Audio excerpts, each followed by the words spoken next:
وَلَقَدْ رَآهُ نَزْلَةً أُخْرَىٰ، اور اس نے دیکھا ہے جبریل کو آسمان سے اترتے ہوئے عند سدرۃ المنتہا، سدرۃ المنتہا کے پاس۔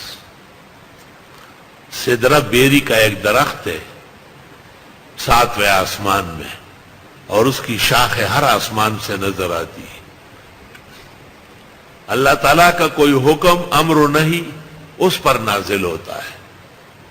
وَلَهَا أَلْوَانٌ شَتَّىٰ، اور اس کے رنگ بدلتے رہتے ہیں پتوں کے، اور تمام آسمانوں میں ملائک ڈیوٹی پر کھڑے ہیں، وہ ہر رنگ کو دیکھ کے اپنے لیے احکام لیتا ہے۔ آپ جب گاڑی چلاتے ہیں اور راستے میں سرخ بتی جل جاتی ہے تو آپ رک جاتے ہیں، جب پیلی جل جاتی ہے تو آپ گاڑی چالو کر دیتے ہیں، جب ہری ہو جاتی ہے تو آپ روانہ ہو جاتے ہیں۔ یہ دیکھ 3 رنگ تو آپ کے سامنے ہیں۔